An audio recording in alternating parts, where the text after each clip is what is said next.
Wake Up with Jim and Sab is exclusively on Spotify. If you want to start your own podcast, check out anchor.fm. And if you want to be notified when we have new episodes, click the follow button on Spotify. If I slow down, will the ending be over? Welcome to the Wake Up with Sab podcast. Wait. I think people are... Can we do that again? Why? I think may nag-unmute eh. Oo nga eh. Security. Allow participants. Ayan. Okay. Okay. Wala na pwede mag-unmute. Sorry, we're live right now for the Podrons over at jimandsab.com. It's a live recording. And if you want to join our future recordings, just go to jimandsab.com. Ako gumawa ng website na yun, tapos sobrang ganda. Sobrang ganda. Thank you. Okay. Sobrang ganda. So what are we doing today? Do you have any idea? Good morning, by the way. Yeah, Good afternoon. The reason why we're starting this live recording late is na-knockout ako. Because you know why? Why? So I came from Isabel's and we did a meeting. And they made us try the greatest thing ever. What? Sobrang sarap. What? Tomato poke. Pokey. Sarap. Wait, bakit? Okay. Bakit? Pokey. Okay. Sarap. Shut up. Shut up. Oh. Have you tried it? Yeah. I tried it when Nick was here. So, Jello's boyfriend was here. Because no, it's not vegan, but it's vegetarian. Well, it was one of the options because mommy was bringing a lot of Isabel's stuff when we would have lunches. And there was the tomato It was there. You weren't able to try it. Pero, I think nakalimutan yung sauce. Okay. So, I only had a little taste. Sarap? Sobrang sarap. Pero bakit ka ba na-knockout? Hindi ba parang you had too much? Oh, okay. I had two bowls. Actually, ako naman, inantok rin ako kasi nagpadala sa akin yung McDo ng fish and fries. Oh, bago? Oh, I think bago siya. This is not sponsored. So, parang fish and chips. Tinry ko siya. Shut up. Shut up. Sarap, pero nagkakape ako ngayon kasi sobrang inantok rin ako. Shut up. Okay. Ang dami kong gusto ikwento pero we're doing a live MALIBAG by the way today. And what's the topic of Dami the ko rin MALIBAG? kwento, pero sige. Quick lang. Actually, interesting rin to. Yeah, so if you're listening to this and then sobrang naiinis ka na sa amin, anyway, abangan mo, may live MALIBAG. What is the topic? Walang kwentang workmate. Oh, okay. Saya, diba? Okay. Saya. I think it's interesting. Yeah. Ano, get into it na? Yeah, siguro sa 5 Senses Friday na lang, i-share ko na. Quick kwento lang. Gusto, hindi niya mapigilan. Go. I am officially a bookworm. You are. It's very sexy. It's giving. Chara. You know what that means? Hot? It's giving. You know, honestly, I don't know what it means. Parang giving the it's hots. It's like, yes. Ah. Oh my God, it's giving. Okay. So yun, I am now a bookworm. Yes, it's very intellectual. Yeah. Ang dami ko na, as in like, I only realized it now, thanks to Sabi. She changed my life that way na. Before I met her, I guess I would read one book every 2 years. Aww. Yeah. And now I guess I'd say one book every 2 months. So funny. You read more books than me now. I barely read anything. So last, if pupudol ko kayo, this is my first... I started slow, guys. Quick lang. There is a Podsibs book club, by the way. Join our Podkids After Party Facebook group. Tanungin nyo doon kung paano mag-join ng book club. Okay. So, anyway, bubudol ko na kayo kasi this is gonna be, apparently, all the books I've read are quite easy to digest eh. Parang either... Puro mafia, ganon. Puro crime. Barilan. Fun. Puro crime. Yeah, crime stuff. Hindi naman John Grisham, ganon. Which I actually do want to read. Actually, favorite ng mom ko yun. John Grisham. Okay. So, hindi naman ganon. But like, I started very slow, like parang stuff that I could imagine in my head. Okay? And I'm talking now as if like I'm a newborn reader. He's such a fast reader, by the way. Oh. So It's very anyway, sexy. so So fast. Jim is incredibly fast. It turns me on how fast he is. I'm He's so sorry. fast. Oh my the way god, he- I'm sorry. Anyway. It's just so annoying for people.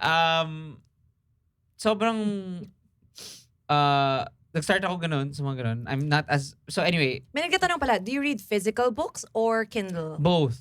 So yung mga non-fiction ko are physical, tas yung mga fiction ko are Kindle. That's really smart because you read fiction to sleep. Yeah. Kasi I kung read- non-fiction, it's like you're in, it's like, it's very interesting. Yeah, so and like- it's like a course. Like my non-fiction right now, it's here actually, which I'm loving. The Anatomy of Anxiety. Yeah, this is a gift from Fully Booked. So nice.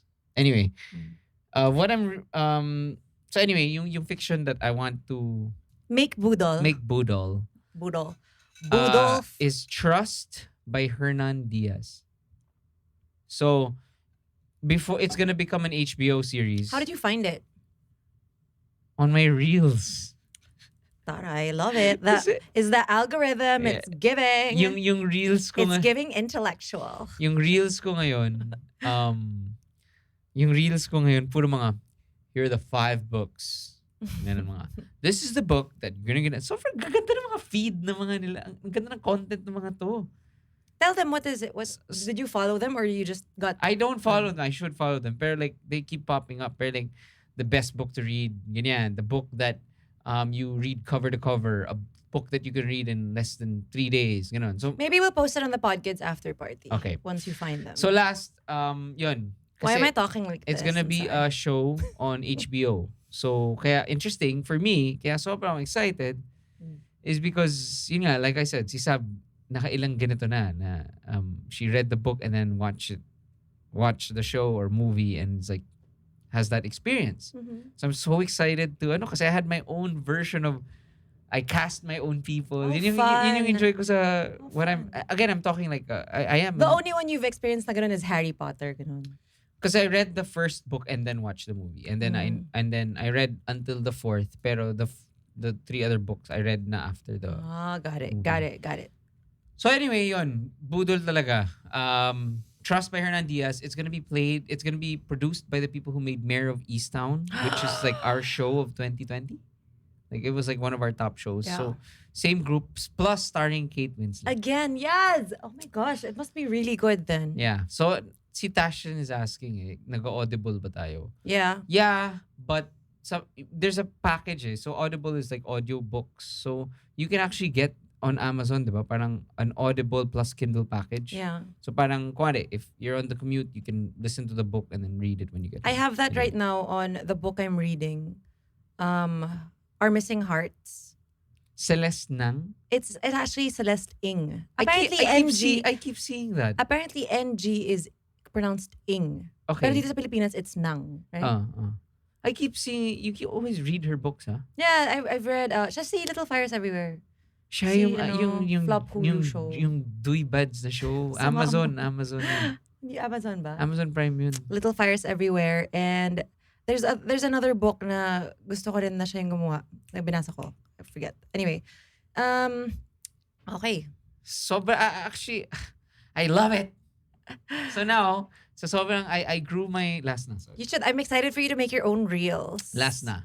Book Boodles. My last update is because of my confidence in reading, I am now reading my first Hemingway book. Taray! Yeah. Yeah, wala lang. Which one? Ano yun? The Sun? I've read. Because I read all of his work. Really? Ah. That in the Rising Sun. He's the one who's famous for writing while drunk, right? Yeah. So that ako yun yung next ko, and then my next intellectual book. My next 2 is On the Road. Jack Kerouac, which You have read that. I read that in college and I was like, tangin ang hirap nito. And then Actually, can I while you're thinking of the next book, si Tash is asking for any tips to speed read. I have a tip, especially for ADHDers, you have to wear earphones and then listen to brown noise. Sobra. Set ka ng timer. Sobra. You're gonna like read so fast. Totoo yun. And the funny thing is, I don't have ADHD, pero I find myself really, because of the phones and the emails and social media, when I started reading again, which was like at the start of the pandemic, hirap na hirap ako. Yeah, because I think all the time, nakakatawa naging reading, ano na to, episode. Saya though. Parang you're always just thinking like, oh no, may nangyayari. Lalo na noong 2020, diba? Parang there's something happening. May bagong update dito sa dito sa situation sa mundo, and like I'm missing out because parang I can't tune it out. So you have to check your phone, check Twitter. Hindi ako ganun. Ako ganun ako nun. Hindi ako ganun. That was my anxiety. Akin it's like, nakakatawa, ADHD. Akin anxiety naman. Akin it's like, okay, wala akong naiintindihan. Okay, wala akong naiintindihan. Shit. Fuck, sayang yung oras. That's happened to me though. Yung parang one sentence na paulit-ulit mo lang binabasa. Ganon. Teka. Try ko ulit. Try. Ano daw? And in fairness, surprisingly, itong Hemingway, na the first chapter of the book, absolutely no adverbs. Walang walking slowly. Taray. Yeah. He apparently, I'm not sure. This is, lang to. Apparently, he hates adverbs. Oh, why? Parang it's, you can correct me if I'm wrong. I just saw this on a reel. He hates adverbs. Parang he thinks it's not the most artistic way to write. What is snob? Love it. Love snobs. One more, last. Sorry, ang ganda ng segue sana. Speaking of snobs, basahin natin yung malibag. Sige, go. Let's go. Malibag of this person who thinks walang kwenta yung workmate. Go. Okay, game. Long story short, this is a summary. My partner sa project, let's name him A, is still currently hired sa previous work niya. HR-wise, bawal talaga ito because it's conflict of interest. But yung pinaka-kinaiinisan ko is that the whole time, parang ako lang nagdadala ng project. Ako lang lagi nag-i-implement, nag-check sa targets, and if naabot namin timeline. Meanwhile, siya, kailangan pa i-remind sa mga need niya gawin. I find it really unfair that I'm giving my 100% to the project, getting the same amount of salary, while siya barely even doing anything kasi he's working for another agency pala. He lied pa to the agency na consultant lang siya sa amin when in fact, he is a hired staff. Uy, bawal yun ah. Ang alam ko lang din, he's just giving technical assistance to that agency kasi partner agency namin sila. Now sa office, they're asking us to at least show up once or twice a week. Ayun pala, kaya di makapunta sa office kasi need pumasok dun sa government agency para makapasa ng DTR and sumahod. As friends, okay kami. Pwede kami maglokohan, ganyan, but as workmates, sobrang jirits na ako sa kanya. I'm so frustrated with his work ethics. Our boss doesn't know the situation yet. I don't know if I should tell our boss. Should I? Or should I talk to this colleague of mine? Help me, pod parents. Okay, let's bring him, her. Her? What's her name? Come in. Come in the room. Mag-insert lang ako. Sabi niya, may time na ako pa gumawa ng concept note ng activity na dapat siya nag-lead. This is a specific situation ha. I asked for his feedback sa concept note. First of all, ano yung concept note? Hindi ko alam. Okay. Goods na raw siya. But nung ginagawa namin yung activity, nag-grant siya sa ibang tao na bakit daw hindi nasama yung ganito, ganyan. Like, I consulted you? That's so annoying. That's how Jim feels about me sometimes. Panatanungin niya ako, so ako, okay na. Or hindi ko i-check. And then, pag ginagawa na, I'm like, dapat ata ganito. He's like, why didn't you say something when I asked you? So, yeah, maybe Jim is probably going to relate to this. Is it me? Am I the drama? Hi. Malibag Sender, are you here? Hi, I'm here. Hi, what's your name? What do we call you? Ano na lang, Jen. Let's say Jen. Jen. Hi, Jen. Okay, Jen. Game. Anong industry kayo? If you can you What's the reveal that? concept note? That's a humanitarian organization. Ooh. Wow. Yeah. Okay. So, it's an international humanitarian organization. Can't say it in details. But then, yeah, we've been working together since August 2021. So medyo nauna lang for like a week. Tapos Mhm. sumunod siya. Pero we came from the same government agency. So Okay. like Okay. from there, we knew each other. Tapos parang, yun nga, like the whole time until like last week, ang alam ko, resigned na siya. Kasi ako, when I knew, when the job was offered to me, like nag-tender lang ako na 30 days, ganyan. Tapos resign, ganyan. Tapos yun pala siya, like the whole time, nandun pa rin siya. As in, he's still working there. Tapos nalaman ko lang through a former colleague of mine. Kaya, sobrang, yun nga, super Jirits talaga man in you. Since when have you known? Ano lang, like 1 week ago? Like a week ago lang. Again, sorry. Galing sa ng government agency. Yeah. Nag-quit sila sabay, supposedly. Oo. Noong August 2021. Oo. And then Oo. all this time, just last week, she found out na andun pa rin pala siya, hired pa rin. Oo nga. Oh, so, Lumipat sila. Bawal ka. You can't be hired, Yeah. like hired full-time for both. okay, pero for example, let's say nagagawa niya yung trabaho niya. Would that really be an issue? Yeah, don't- kasi it's conflict of interest. Baka, Government is and there- humanitarian, ano.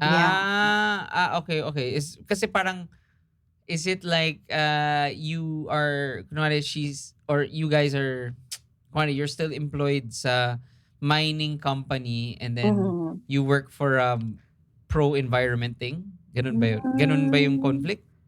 Medyo. Pero kasi where I work kasi, we're not allowed. Right now, actually we hired kasi assistant. So medyo ano lang. Kaya medyo mas na-trigger ako. Kasi like, sorry for the word kung okay lang gamitin yan. But anyway, parang we hired assistants kasi for the project. And then the HR head reminded me na kasi yung the government, another government partner, sila yung nagbigay ng like referrals. So pero may boss kasi sige okay lang referrals, pero alis na sila dun sa previous job nila. And then so sabi ng HR namin, please be mindful of hiring kahit referrals from the government kasi it might give like magkaroon ng conflict of interest. And then actually they requested pa nga please make sure that they send us a document or anything, contract, ganyan, that they're already separated from the government. Kasi bawal, as in conflict of interest siya. So the new employer really said that. Sinabi, Yeah. you can't be part of the government. Nung time lang namin, I think kasi pandemic, kaya hindi sila super like naghingi, ganyan. Pero now, they're asking na talaga. And Okay. yun nga. Para siyang pag ikakasal ka, tas requirement yung, ano tawag doon? Ano yun? Senomar. Yes, sir. Ikaw yung makeup artist ng sarili mong kasal. no? Hindi, okay lang yun. Hindi. Kailangan mo ng Senomar, Certificate of No Marriage. Yeah. Okay. So annoying, Senomar. Sama no?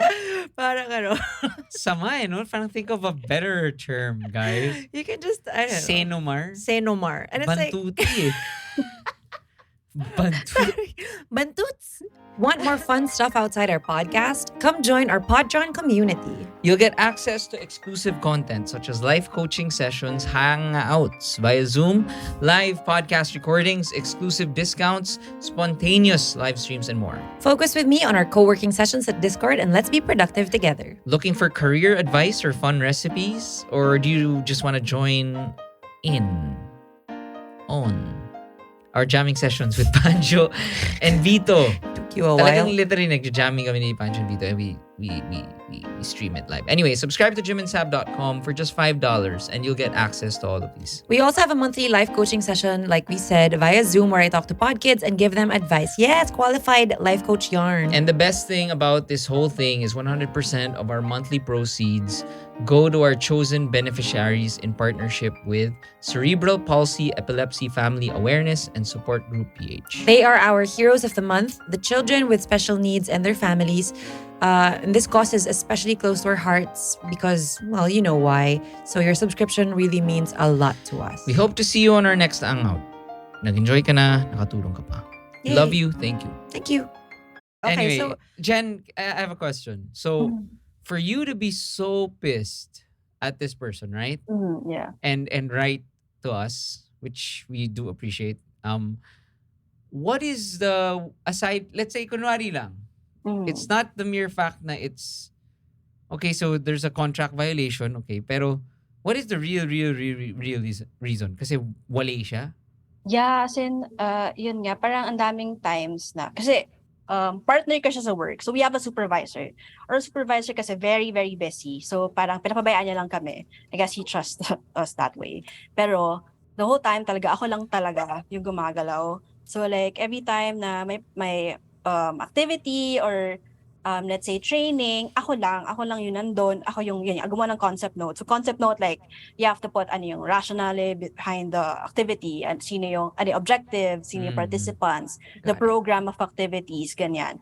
Then yan nga, parang that training that we did last month lang, parang ako ang naggawa ng lahat. As in, parang nag-speaker lang siya for one topic. And then ako na yung nag-ayos ng lahat. Like logistics, pagkuha ng venue, ng participants, yun nga, with the budget, everything. Tapos parang siya, he'll just show up. So parang for me, sobrang unfair na like same level lang tayo. Tapos ikaw, wala kang ginagawa. Tapos yun pala, you're working in another agency. Pero at the same time daw, he's not really doing much there. So parang, anyari? Parang, ba't ganon? Wait, has this been happening since the beginning of the time that you worked there in that new company? Na ikaw lang gumagawa ng lahat? Yeah, madalas kasi ako yung taga-check talaga like, okay, are we reaching our targets? Kasi we have to send it to our like donor agency. Tapos ganyan, tapos parang wala, parang ako mag-send sa kanya na, oh, ito yung target natin for this activity, ganyan. Tapos parang wala, tapos gagawin niya lang. Tapos minsan kahit hindi nga actually yung last project namin, hindi niya na-reach yung isa. Tapos as like, kukulitin ko pa siya na parang, oy, pahingi ng feedback, bakit ganyan yung nangyari. And like, if you message him, hindi siya yung mag-reply agad. So parang, alam mo, kailangan ko na ngayon, and parang, usually, working hours pa yun so parang, ang ginagawa mo. And parang, frustrating, especially this, our work kasi, very, very busy kasi we're the ones who, like, pag may mga disaster related, kami yung pumunta doon. So, pag ganun nga, parang ano ba, like, help naman. Hindi ka lang naman nag-iisa, or like, yun nga, parang, super struggle lang din talaga. Yun. That is, you've got to, I can't believe you haven't talked to your supervisor about this. Well, it's only been a week na nalaman mo, right? Yeah. Wait. Pero kung Before tama we... si Jim kung hindi nga siya hired dun sa isang agency, would you be as pissed off? Or hayaan mo lang talaga? Kasi you've let it gone on. You've let it go as far as since August 2021 hanggang ngayon. Yeah, last month kasi we had kasi our supervisor actually is iba yung duty station niya, iba yung office niya. So I met him last month. Tapos kasi we have this parang staff evaluation thing. And then so I had one-on-one with my supervisor on that. Tapos the bring up ka na parang sir, ganyan. Parang can you tell si ganito na if he can give more attention to the project? Kasi may times na ako lang po yung gumagawa and ganyan. Oh, so you told na pala your supervisor? Yeah, that part. Yung na kulang yung efforts, yun super focused din sa other like giving technical assistance, quote unquote. Tapos yung sabi ng supervisor ko na okay, parang medyo gets niya. And ano niya kasi when they had one-on-one, mas general yung binigay lang niya na sinabi doon sa workmate ko na parang sana same pa rin yung goals about helping out mga vulnerable people, etc. So mga ganyan, pero hindi niya pa nakausap on yun nga, yung like work ethics. Okay, well, I'd say nakakatawa, no? Parang the last time, parang I can't imagine a work setting na may freeloader. Alam mo yung, I mean, nung college, di ba? Like, you were like, madalas yun Marami talagang like, parang, kasi syempre, like, honestly, like, parang, like, ako, yung weird sa course ko was, my course was Communication Technology Management. For some reason, I thought it was a marketing course. What is it? It is, but there's an IT component. And for some reason, our thesis was purely fucking IT, which I have zero fucks about. Anyway, so I know how it feels to be like useless. Pero the difference between me and a freeloader is I would be like, can I write the jingle? You know, or like what can I do? Can I present? Pwede ba ako mag-present? Yan. I can't imagine this happening sa work kasi sa school hindi naman binabayaran ng mga tao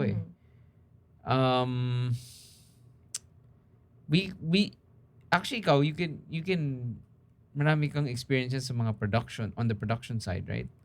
Like kunwari, like you're at a shoot or you have a shoot or something, tas may mga tao na hindi as but they're in the same level, right?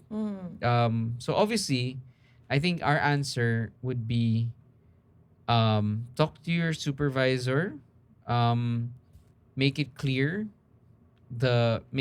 how um gaano kalayo yung difference between your output and his output is. Quantify it, okay? Quantify, make it clear, be direct, and use the facts. Say rin na he's employed somewhere else, and let your supervisor deal with it. Do you have proof of that though? Kasi baka mamaya. I asked my former colleagues ng parang, may copy ba kayo ng ganito? And actually, may access pa kasi ako dun sa email before. So, I was searching for stuff. Tapos nakatawa pala alternate focal siya sa isang thing, like committees. Parang like, parang alternate focal ka pa sa ganyan, di wala kang ginagawa. So, actually, may isa pa din kasing time na nakakainis kasi, speaking ko, like, important-ish din to. Like, may isang time na, kasi we have assistants, right? So, after the workshop, yun nga, related dun sa concept note. Parang, I sent an email kasi to him and naka-CC yung mga assistants na parang, hi, can I request na pwedeng pahingi ng copy ng ganitong items, etc. Tapos parang nag-send back siya ng, okay, ganito, ganyan, na parang, sige, pwede mo gamitin to. Pero I was asking kasi for something, like a document na pwedeng ma-visualize ng mga people na like sasagot dun sa form. Then he was like, that will defeat the purpose of the workshop, blah, blah, blah, blah. So parang ako like, excuse me? Tapos parang, niya na gets na, basta in the end, yung sinasabi ko, yun yung sinasabi niya. Tapos parang ako, actually yung sinasabi ko, parang siya sa Viber kami nag-usap after. Sabi niya, haha, sorry. Parang ako, wait, I feel ko yung giggle mo, girl, okay? I feel your giggle. I hope na nakikita mo yung na-validate ka, especially with our live chat now. People are also getting angry on your behalf. But I think Jim has given his 2 cents. Ako naman, I would say, focus on yourself, meaning how it's affecting you. Meaning like, kung may gawin man yung associates mo or wala, bahala sila. Basta sabihin mo yung kailangan because it's affecting you and because, honestly, kasi ako, it's never helpful to be comparing your salaries rin eh. Regardless. Like, kahit may ginagawa siya, kahit wala siyang ginagawa, that's none of your business, honestly. I mean, like, I get it because, I completely get it. But in reality, what's helpful is acknowledging na it's not your, you should just be focusing on yourself, what you can do, what you can control. I know it sounds super annoying to hear it, pero I mean, I just feel like that's gonna be the most helpful thing right now. Get the giggle out and Kwento mo sa friends mo. You wrote here, yeah. But I would also kind of, I would also refrain from doing that, especially dun sa mga taong mutual friends ninyo. Kasi Which one? Yung kung ano, I mean, you're gonna say shit pa about the person. I mean, like, it's gonna feel good in the moment, but later on, you're not really Pero gonna love nakakatawa, you're saying the this, feeling. and we're sure that Jen is gonna keep doing that. Because you know why? I know. I know. Parang I've been trying to think like I've been trying to put myself in her shoes. I super agree with your point. I used to work in an advertising agency and may mga taong ganyan na parang may sarili, and this is what I always tell my employees now at Linya Linya. Parang honestly, walang may pake sa'yo. Stop assuming that the world cares as much as you do. So therefore, I'll combine that advice with what Saab is saying. Na parang, you Jen, obviously care about your work. You care about what you're doing. Seems like very important work. Yeah. So, I think part of the pain or part of the frustration also is like when someone you're working with is not into it as much as you are into it. Okay? And tama talaga si Saab dun 100%. And I know it's the hardest thing to do because like, kunwari ako sa ahensya, the only thing that helped me was like, kunwari, I'm on the other end with a client and the client is saying like, we need it today. Because if you don't get the online today, we're gonna blah, blah, blah, blah. I have to go to the guy and say like, hey dude, hindi aabot. And he'd be like, sige. But he'll work on his own pace kasi may sarili nga siyang deadline, may sarili siyang shit. So, the best way that I could have handled it is, okay, I can't control, the only thing I can control is myself, how I react. Everything from this point on will stem from how I'm feeling and from how I'm controlling and managing myself. Yeah. So if I'm pissed, I'm angry, I'm resentful, all my actions magkakaroon ng hints of anger, resentment, and negativity. So what you can do now is you can do it. You can try talking to your supervisor, pero no matter what happens, you will encounter someone you don't like. You will encounter someone who doesn't care about things as much as you do. Yeah. And the best way to manage it is to focus on yourself and to, parang, okay, this person doesn't care as much as I do and nahahassle ako. So I'm going to do what I can do. I'm going to tell my boss. I'm going to keep doing the work with a clean and happy heart and an excited heart. And at least you don't let the other person bring you down. Yeah. One last lang ako. Kasi iisip ko parang ano ba, minsan lang talaga may mga taong madiskarte na parang kakainis, di ba? Parang hindi naman deserve. Pero wala madiskarte. Di ba? Parang, well, they scammed. Whatever. Ikaw, knowing that information, of course, you've got to think of it. Huwag ka rin mag-guilty about telling your supervisor about it because it's like, it's a professional thing. Diba? This ain't RuPaul's best friend race, right? Diba? This is like, this is a professional setting. If you found out that there is something that needs to be brought to your supervisor's attention, just do it and then just move forward. So whatever drama that they might do, Kebs, just kumukha namang wala siyang time for anything kasi baka nagdodota siya ganun, di ba? I think so.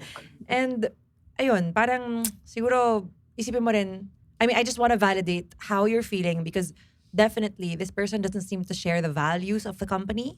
Because how can a scammer work for a humanitarian company, right? So, no. That I hope you can tell your higher ups, and also maybe you can express that. You can say na it makes you uncomfortable. Yeah, what I was gonna say nga is when you Diba? do talk to your supervisor and you feel like hindi to gagalaw, then kaya ko sinasabi na quantify the discrepancy of work, and then by doing that, if they are a good supervisor, in a way you're saying like, and this is not comfortable enough for me, then you're saying I'm the good worker and I'm becoming unhappy. So do something. Yeah. Tama. So I hope this helps, Jen. Thank you so much for calling. Thank you, Jen. Good luck with that. Again, if Document everything. Mag-email ka na may request tapos di nag-reply. Ganun, para makita ng isisi mo lahat ng mga higher ups mo. thanks, Jen. Good luck. So if you wanna send a live MALIBAG, you send it to where? Malibag at jimindsab.com. Malibag at Thanks, Jen. jimindsab.com. What we're gonna do also next month, a new thing we're gonna try, is magkaka-open calls kami. Yes. So we're gonna do a pod, and then at the end of the pod, you can ask us any question. Yeah. Is it a question or where did we settle Anything.